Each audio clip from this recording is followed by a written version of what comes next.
carpets in all the casinos of the planet in the presence of 18,000 people, including celebrities, in the World Series of Poker are associated with Benny Bennion, a man known as the friendliest gangster who gathered in Las Vegas on November 20, 1987.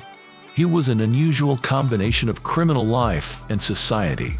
There are 2 bronze equestrian statues in Las Vegas, one in honor of Rafael Rivera, who, according to legend, was the first to enter the valley where the city was later built, and the second in honor of Bennion, who, although officially associated with 2 murders, was serving imprisonment, was also the life of the party for actors, politicians, and sportsmen.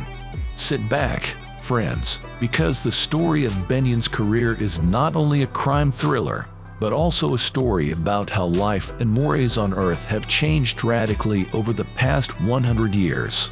Let's start at the very beginning, Bennion's life. He was born in the tiny town of Pilot Grove, Texas, where only 148 people lived. Since childhood, he had been in fragile health, and another 24 years passed before the discovery of penicillin. At that time, in 1904, without antibiotics and modern medicine, infant mortality was very high, which meant a sad prospect for weak children, including Bennion. In those days, 30% of all deaths in the United States were in children under 5 years of age. Bennion's parents realized that there was little chance of their son surviving into adulthood, and they made the decision not to send him to school after only 2 grades. Instead, they put him to work with his father, who was a horse and cow trader, and also spent his inheritance on drinking. Their idea was to help his fragile immune system with fresh air and travel, and it really worked. Over time, Bennion's health improved, but he never returned to school. Instead, he acquired key skills for his future life by working alongside his father. Mathematics at the school was replaced by constant bargaining with buyers, physics, cheating with weights so that animals were sold more expensive, and geography, monitoring chains of smuggled products that intersect trade routes and cattle drives. Instead of socializing with other children, Bennion socialized by gambling with his father and other merchants.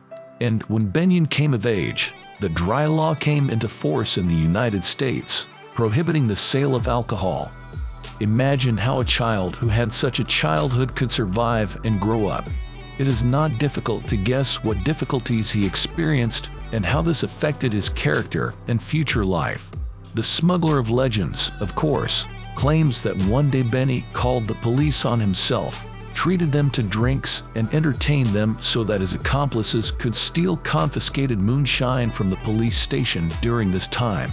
However, his stay in the world of illegal affairs was short-lived. That was his thing. Ben never tried to exceed his capabilities, did not show rudeness, and always went out of business if he felt that he had reached the ceiling. From an ordinary petty criminal, Bennion turned into a legend, basing his career on gambling, which already in the early stages distinguished itself from the competition due to its unconditional devotion to customers. He always paid winnings, invited players to dinner, and was open to conversation. It was with him that the tradition of using limousines in Las Vegas began, when he personally drove premium customers to the casino in his limousine at his own expense. In addition, on Christmas he sent turkeys to regular players. However, all this happened later. In the meantime, let's remember what Dallas was like in the 20s and 30s. At this time, crisis after crisis rolled over the city. The Great Depression replaced the ban on alcohol, and everyone simply did not have money. Ironically, the mafia was better than the government at fighting corruption. Instead of bribes, gangsters paid police salaries, and Benny Bennion was at the forefront of this scheme. It was simple. Twice a week, the police visited his gambling establishments and received shares from the players. And the next morning, Benny's assistants came to the city hall, pleaded guilty, and paid a fine of $10 for each client. By the mid-1930s, Dallas Sheriff Bill Dicker had become Bennion's best friend, and the mutually beneficial cooperation worked both ways. If the sheriff needed to get rid of two active and dangerous criminals, he turned to Benyon. In turn, Benyon would call the sheriff if any of his competitors started to cause problems and upset the delicate balance that had been established in the city. In this way, Benyon and Sheriff Bill Decker maintained stability in Dallas during an era of crisis and hardship, which was historically ironic since the mafia was better at controlling corruption than the government itself. As a result, Benyon's career is not just a crime thriller, but also a story about how life and mores on Earth have changed radically over the past 100 years. He went through childhood hardships, overcame physical problems, and went from petty crook to Dallas legend. His devotion to clients, generosity, and ability to keep the city in balance made him unique and earned him a reputation as the friendliest gangster. During his life, Benyon was not always successful and prosperous. In addition to gambling, he also took control of the racket market. To eliminate competitors, he used various methods that left stains on his hands. In 1933, he came into conflict with another smuggler and racketeer named Frank Balding. Benyon shot him in the head with a revolver, and this murder earned him the nickname Cowboy. He made up a story that Frank attacked him with a knife during a peaceful conversation in a cafe. As a result, he received only 2 years probation for the murder. The victim's popularity, bad reputation, and Frank's racial background played a role in Benyon escaping a harsher punishment. In 1936, he killed another competitor, Ben Frieden, and while shooting him, he accidentally shot himself in the shoulder to make it look more convincing that it was an act of self-defense. All these activities and crimes continued until the outbreak of World War II. Benyon tried to eliminate the competition, but the delicate balance in Dallas was upset. The big gangs from Chicago were not constrained in the explosions of competitors, and the government became more and more tough on gangsters. Benyon always knew when it was time to get out of business, and in 1946 he left Dallas for Las Vegas. Initial attempts to gain a foothold in the city of sin were unsuccessful, but in 1951 he opened the Benyon with a horse show hotel and casino, which changed Las Vegas forever.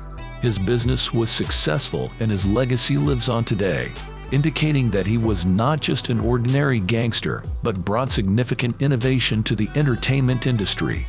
Benyon has brought several innovations to the gaming industry. First, he set up a display case with $1 million in cash in the gambling hall, which attracted tourists and also served as a means of payment. Secondly, he changed the standards of casino betting, allowing players to bet higher, which attracted attention from all over the world. Benyon has always paid big wins without excuses. And thirdly, his casino, Horseshoe, was different from other establishments, as the main focus was on the game and not on entertainment. It has been played by both ordinary people and famous millionaires, including Howard Hughes, as well as Tony Stark, who has been a close friend of Benyon since the days of Dallas. One of the tricks Benyon introduced was the use of carpets and the general layout of the rooms in the Horseshoe Casino. They created a unique look that inspired modern gaming halls. Prior to this, casinos were more like strip clubs and restaurants. Benyon has achieved great success in the mining industry, and his marketing methods have become teaching material for many institutes. However, after some difficulties and accusations of tax evasion, he was stripped of his license and sent to prison for 5 years. Control of the casino formally passed to his children. After his release from prison, in 1970, he created the World Series of Poker WSOP, which became a massive tournament open to all comers. The WSOP attracted participants from all over the world and became the solution to many problems, both financial and image. Benyon also brought attention to his casino through television broadcasts and advertisements. Currently, the World Series of Poker continues to be held and has huge popularity. Benyon is considered the friendliest gangster in history, and his Las Vegas birthday parties drew tens of thousands of his friends. Benyon died on December 25, 1989, leaving his business to his children. Ted Benyon, who ran Horseshoe, was killed in 1998, and his legacy is still of interest to adventurers.